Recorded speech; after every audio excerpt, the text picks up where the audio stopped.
اعوذ باللہ من الشیطان الرجیم بسم اللہ الرحمن الرحیم السلام علیکم ورحمۃ اللہ وبرکاتہ۔ حضرت علی رضی اللہ تعالیٰ عنہ نے فرمایا، ان تین گھروں میں اپنی بیٹی کا رشتہ مت کرنا ورنہ آپ کی بیٹی مرجھا جائے گی، اس کی زندگی برباد ہو جائے گی۔ ان تین گھروں میں رشتہ کبھی مت کرنا۔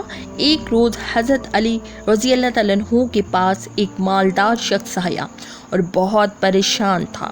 اس کے چہرے پر پریشانی کے آثار نمایاں نظر آ رہے تھے۔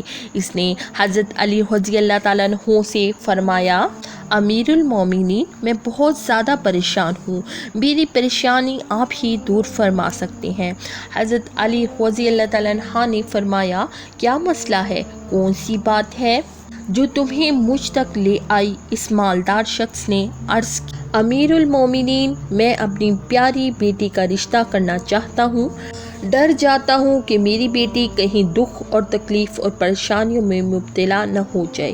میری بیوی اور میں صلح بہم کر کے آپ کے پاس آپ کی خدمت میں حاضر ہوئے ہیں۔ مجھے کوئی ایسا گھرانہ بتائیں جس سے میری بیٹی کا گھر آباد رہے اور ہمیشہ ہمیشہ کے لیے خوش رہے، اور ہم اپنی پیاری بیٹی کا گھر ہنستا بستا دیکھ کر ہمیشہ خوش رہیں۔ اس مالدار کی ہر بات میں وزن تھا، اسی لیے حضرت علی رضی اللہ تعالیٰ عنہ نے فرمایا، اپنی بیٹی کا رشتہ کرتے وقت صرف تین چیزوں کا خیال رکھ۔ آپ کی بیٹی کا گھر ہمیشہ آباد رہے گا، اس کو اپنا گھر جنت محسوس ہوگا۔ آپ رضی اللہ تعالیٰ عنہ نے فرمایا، باپ کے گھر میں بیٹی تو ملکہ ہوتی ہے اور باپ اسی لیے تو فکر مند نہیں ہوتا۔ جب بیٹیاں باپ کے گھر میں جوان ہو جاتی ہیں، باپ کو اپنے گھر کی چار دیواریں چھوٹی لگنے لگ جاتی ہیں تاکہ اس کی بیٹی کو کبھی بھی گرم ہوا بھی چھو کر نہ گزرے۔ اسی لیے اے مالدار شخص، نہ ہی تمہاری بیٹی کو تمہاری دولت خوش رکھ سکتی ہے اور نہ ہی اونچے مقام والے گھر خوش کر سکتے ہیں۔ اسی لیے جب بھی اپنی پیاری لاڈلی بیٹی کا رشتہ کرنے لگو، صرف تین چیزوں کا خیال کر لینا، آپ کی بیٹی کا گھر آباد ہو جائے گا، وہ بہت خوش رہے گی۔ مالدار شخص نے کہا، یا امیر المومنین رضی اللہ تعالیٰ عنہ، وہ کون سی تین چیزیں ایسی ہیں یا کون سے ایسے عمل ہیں جن پر عمل کر کے ہم اپنی بیٹی کا رشتہ کریں؟ حضرت علی رضی اللہ تعالیٰ عنہ نے فرمایا، اے مالدار شخص، یاد کر لینا، اپنی بیٹی کا رشتہ اس جگہ اس گھر میں نہ کرنا۔ اپنی بیٹی کا رشتہ مت کرنا جہاں گھر میں گھر کے فیصلے عورت کرتی ہو، مرد اس عورت کے فیصلے پر عمل کرتے ہوں۔ اپنی بیٹی کا رشتہ کبھی بھی ایسے گھر میں نہ کرنا ورنہ آپ کی بیٹی کا گھر بسنے سے پہلے ہی اجڑ جائے گا اور برباد ہو جائے گا، آپ کی بیٹی کی دنیا برباد ہو جائے گی۔ ناظرین، اور ہم نے یہ دیکھا ہے، جب بیٹیوں کے رشتے ٹوٹتے ہیں تو جتنی بھی حسین لڑکی کیوں نہ ہو، وہ اس دنیا میں بے نام ہو جاتی ہے۔ اس کو نہ گھر والوں سے پیار ملتا ہے، نہ میکے والوں سے پیار ملتا ہے، وہ میکے والوں پر اور اپنے شوہر پر خود کو بوجھ سمجھنے لگ جاتی ہے، اور ایسا ہم نے دیکھا ہے، بھائیوں نے بھی بہن کو بوجھ قرار دے دیا۔ ایسے کئی گھر ہم نے اپنی آنکھوں سے دیکھے ہیں، اسی لیے ان کو ہر چھوٹے اور بڑے تانے دیتے ہیں۔ نہ اس بچی کا دن کا سکون ہوتا ہے، نہ رات کو راحت کی نیند آتی ہے۔ وہ ماں باپ کو دیکھتی ہے، وہ اسی فکر میں رہتی ہے کہ میری وجہ سے میرا میکا یعنی ماں باپ، بہن، بھائی، پورا گھر پریشان ہے، وہ اور گھٹ گھٹ کر مرنا شروع ہو جاتی ہے۔ آخر کار تھک ہار کر یا تو وہ اپنے شوہر کو اپنا لیتی ہے اور اس شوہر کے ظلم و ستم کو، اس کے طعنوں کو گہنا بنا کر پہن لیتی ہے، یا پھر اسے اپنی زندگی سے روٹھ کر بیمار پڑ جاتی ہے۔ اسی لیے اے مالدار شخص، اس گھر میں اپنی بیٹی کا رشتہ کبھی نہ کرنا جس گھر کے فیصلے عورت کرتی ہو۔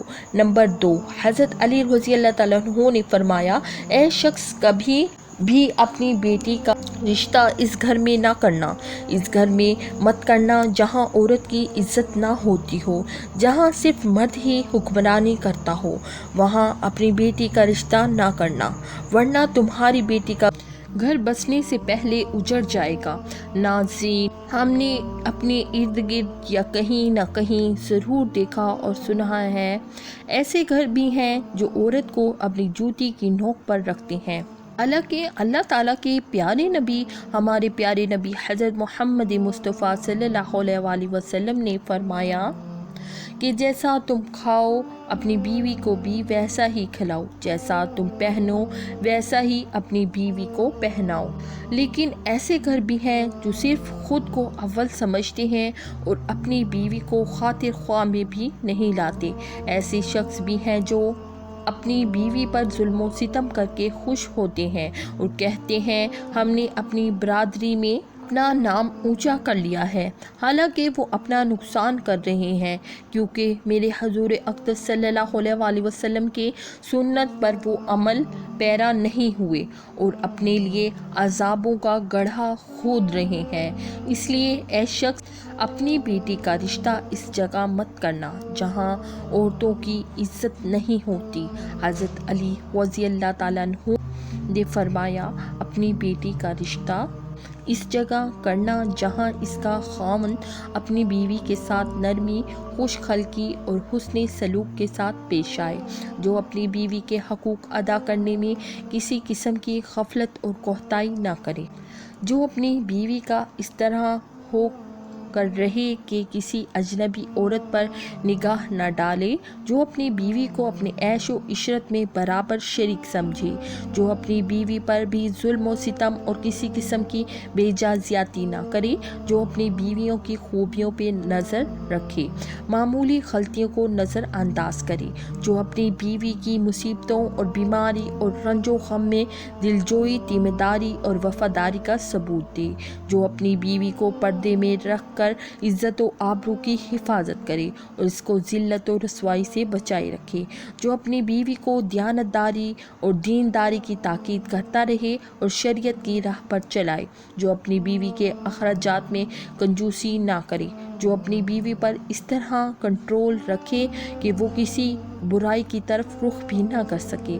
حضرت علی رضی اللہ تعالیٰ عنہ نے فرمایا، اے مالدار شخص، 3 بات۔ تیسرا عمل، اپنی بیٹی کا رشتہ اس جگہ پر مت کرنا جہاں ان کے کنبہ یعنی ان کے خاندان میں طلاق بہت زیادہ ہو۔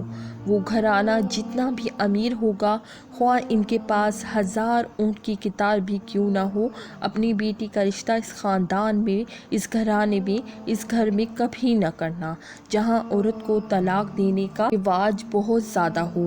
حالانکہ ایسے لوگ اللہ تعالیٰ کی پکڑ میں آتے ہیں۔ میرے اللہ تعالیٰ کا ارشاد مبارک ہے، طلاق دینا بدترین عمل ہے، کیونکہ یہ عمل شیطان کو بہت پسند ہے۔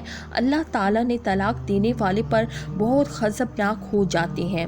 ناظرین، آپ خود سوچئے، جس عمل پر پروردگار عالم غضبناک ہو جاتے ہوں، وہ انسان اس دنیا میں ذلیل و خوار ہوگا اور آخرت میں بھی رسوا ہوگا، بلکہ وہ تو خوار ہو گیا سمجھو۔ اس لیے یہ اے شخص، ان 3 چیزوں پر عمل کرو اور اپنی بیٹی کا رشتہ کہیں کر دو، کیونکہ یہ سنت عمل ہے اور آپ کی بیٹی ہمیشہ خوش رہے گی، آپ کو بھی دعائیں دے گی۔ وہ مالدار شخص آیا تو مایوس ہو کر تھا، لیکن حضرت علی رضی اللہ تعالیٰ عنہ نے اس کے ذہن کے سارے فتور ختم کر اور ہمیں بھی سمجھا دیا کہ اپنی بیٹیوں کے گھر کیسے پسند کرنے ہیں۔ میری بہن بھائیوں، ہماری اللہ تعالیٰ سے دعا ہے، میری تمام بہنیں اور بیٹیوں کو اللہ تعالیٰ ان کے گھروں میں محفوظ رکھے۔ میری تمام بہنیں اور بیٹیوں کو اللہ تعالیٰ ان کے گھروں میں عزت والی زندگی عطا فرمائے اور ہمیشہ کے لیے ان کے سروں پر اپنی رحمت کا سایہ برقرار رکھے اور خوش رہیں۔ اللہ پاک سے دعا ہے کہ اللہ پاک ہمیں ان تمام باتوں نے سمجھنے اور ان پر عمل کرنے کی توفیق عطا فرمائے، آمین۔ ویڈیو پسند آنے پر ویڈیو کو لائک کر دیں اور دوستوں کے ساتھ شیئر کرنا نہ بھولیں، اور ہمارے چینل کو بھی سبسکرائب کر دیں۔ جزاک اللہ، اللہ تعالیٰ آپ کا حامی و ناصر ہو۔ السلام علیکم ورحمۃ اللہ۔